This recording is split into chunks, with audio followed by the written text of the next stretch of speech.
Buenas tardes, mi nombre es Ángel Alberto y estoy conformado con el grupo de alumnos llamados Soani Yandiri García Jiménez, Carmita Desirré García López, Andrea Carolina López Domínguez y Jocelyn Camprano Milán. Somos del grupo cuarto E, vamos por parte de la asignatura de Historia de México.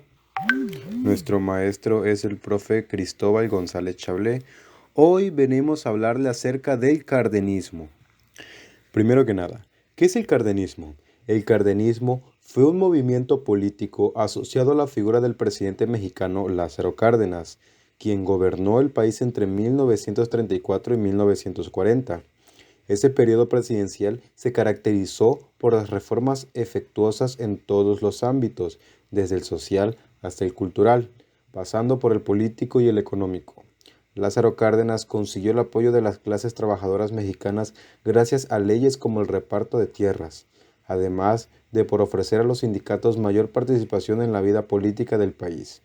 Igualmente, el cardenismo trató de mejorar las condiciones de los indígenas y legisló para que se respetase sus derechos. La educación fue otra de las prioridades del gobierno de Cárdenas. Así, el sistema educativo pasó a ser laico, obligatorio hasta los 15 años y gratuito. Por otra parte, México se posicionó en contra del fascismo que estaba apareciendo en Europa y se convirtió en un país de acogida para muchos exiliados españoles que huían de la guerra civil. El cardenismo mantuvo en la economía un enfoque nacionalista y socialista. Su medida más importante fue la nacionalización de la industria del petróleo, algo que provocó muchas fricciones con países como Estados Unidos o Gran Bretaña. Origen. Esta empezó destinados a terminar con el porfiriato. El régimen presidió por Porfirio Díaz, que llevaba bastante más de 30 años en el poder. El derrocamiento de Díaz en 1911 no llevó a la igualdad al territorio. Los historiadores piensan que la revolución concluyó en 1920, aunque no ha sido hasta 4 años más tarde, una vez que el territorio empezó a estabilizarse de esa forma.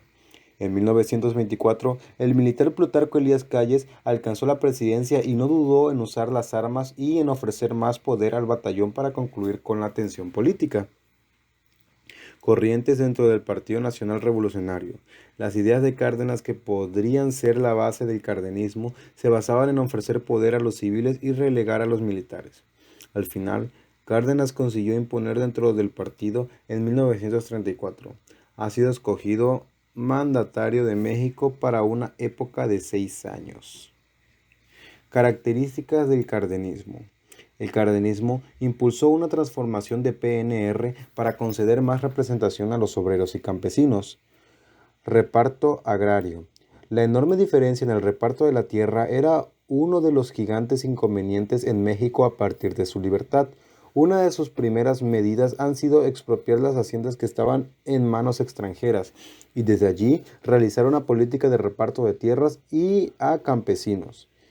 Impulso, cultura y educativo. El fomento de la cultura y la educación fue dos de los puntos programáticos más importantes del cardenismo. Cárdenas llegó a reforzar la Constitución para hacer que la educación que denominó socialista fuera laica y obligatoria. Economía. Su primordial característica era anteponer el interés nacional sobre el privado legalmente. Este inicio ya venían expresado en las constituciones de 1917, precisamente en el artículo 27. Reforma agraria. Luego de expropiar los monumentales haciendas que estaban en manos de extranjeros, el régimen emprendió una estrategia para distribuir las tierras entre los campesinos. A lo largo del precepto de Cárdenas se repartieron unas 20 millones de hectáreas destinadas a concluir con lo clásico cultural agraria mexicana basada en los latifundios. El régimen fundó en 1938 un organismo para realizar el reparto, la Confederación Nacional Campesina. Igualmente también entregó ayuda económica a los trabajadores del campo. Nacionalización de la industria petrolera. El punto de mayor relevancia de la política económica gubernamental cardenista ha sido sin lugar a dudas la nacionalización de la industria del petróleo. A partir de hace bastante tiempo, el sindicato que agrupaba a los trabajadores del sector reclamaba el pago de sus salarios y prestaciones, debido a que las organizaciones extranjeras causaban les debían mucho dinero. Pese a que los tribunales fallaron a favor de los trabajadores, las organizaciones se negaron a obedecer las sentencias. La actitud de británicos y estadounidenses territorios de donde procedían la mayor parte de las otorgaciones que habían controlado el petróleo mexicano y hacía amenazar al régimen con bloques y otras represalias. Fomento de la educación. El sistema educativo que el cardenismo implanta en el país se llamaba socialista. En sus prioridades estaban mejorar las enseñanzas de las clases obreras y campesinas. La reforma que se llevaba a cabo de poseídas, además del fin de concluir con la predominación del templo de la enseñanza. El régimen de Cárdenas legisló para que la enseñanza fuera gratuita, laica y forzosa hasta los 15 años. Otra medida que pretendía modificar la sociedad partiendo de las enseñanzas ha sido el reparto de libros en los cuales se reflejaban la pluralidad étnica de la nación. Buenas tardes, mi nombre es Ángel Alberto y estoy conformado con el grupo de alumnos llamados Soani Yandiri, García Jiménez, Carmita de